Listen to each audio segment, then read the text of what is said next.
The Unremarkable Afternoon of Mr. Agarwal. It was a Tuesday, not the first Tuesday of the month, which sometimes held the faint promise of a bank holiday, nor the last Tuesday, which was when the municipal water tanker came to their lane. It was the second Tuesday.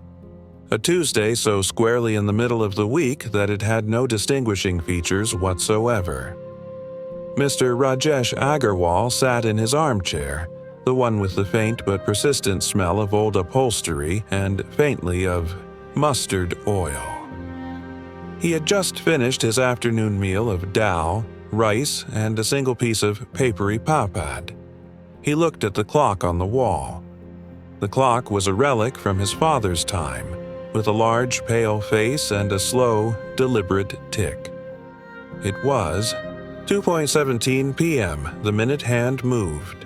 It was now 2:18 p.m. Mr. Agarwal contemplated taking a nap. He decided against it. His doctor had said his post-lunch sugar was a little high, and a nap immediately after eating was not advised. So he decided to sit. He adjusted his spectacles and looked out of the window. Outside, the day was perfectly average. The sun was neither too hot nor too hidden. It was a hazy, lukewarm sun that seemed as disinterested in shining as Mr. Agarwal was in watching it. A few sparrows hopped about on the parapet of the building opposite. They did not sing. They merely hopped. One flew away.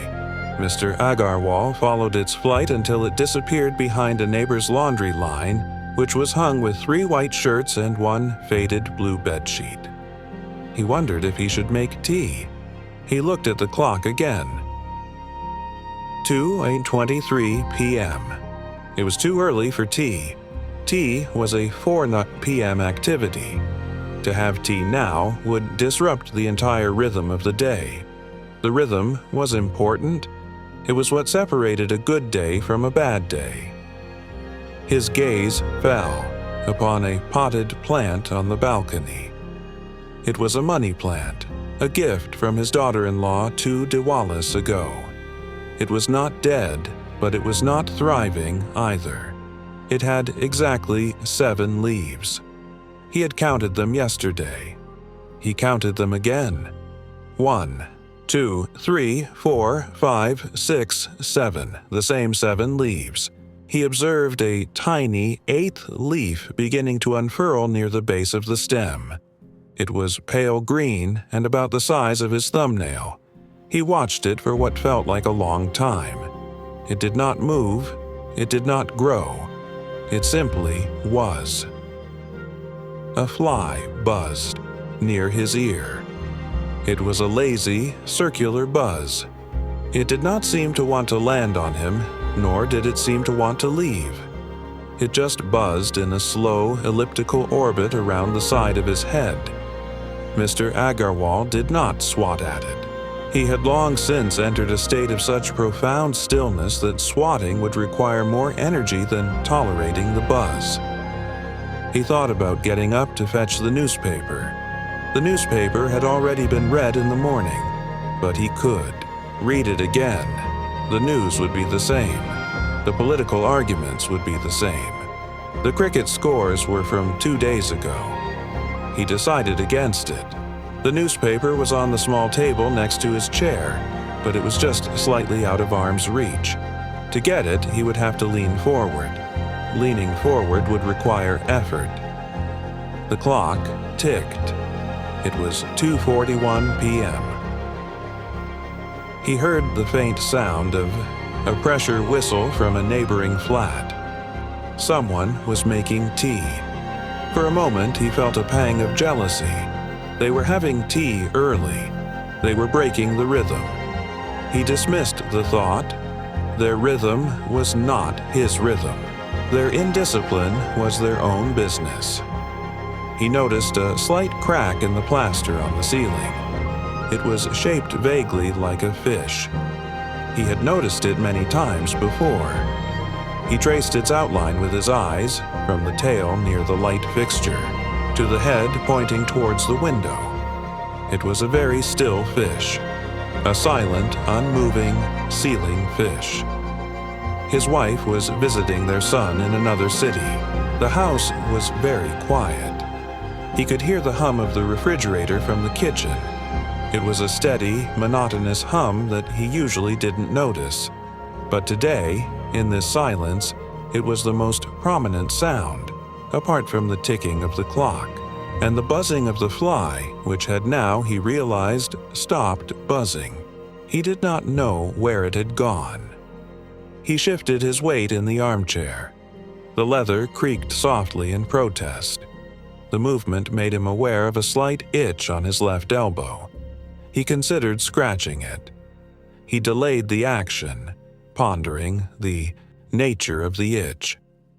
It was a mild, superficial itch. Eventually, and without any particular haste, he raised his right hand and scratched his left elbow through the cotton of his kurta. The clock ticked.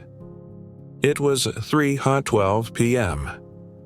Only 48 minutes until tea.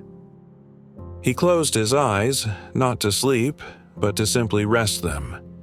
He could see the red of the sunlight through his eyelids. He listened to his own breathing. It was even and slow. He thought about nothing in particular. His mind was like a still, clear pond with no fish in it. He must have drifted off for a moment because when he opened his eyes, the light in the room had changed slightly. It was softer, yellower. He looked at the clock. It was 3:58 p.m. A small surge of purpose moved through him. It was almost time. He slowly, very slowly pushed himself up from the armchair. His knees made a small popping sound. He stood for a moment, getting his bearings. He walked to the kitchen, his chapals making a soft, shuffling sound on the cool marble floor. He filled a saucepan with 1 cup of water. He placed it on the gas stove. He turned the knob. The flame burst forth with a soft whoosh. He watched. The blue and yellow flames lick the bottom of the pan. He waited. Soon, tiny bubbles began to form at the bottom of the pan. They grew, detached, and rose to the surface. The water was heating up.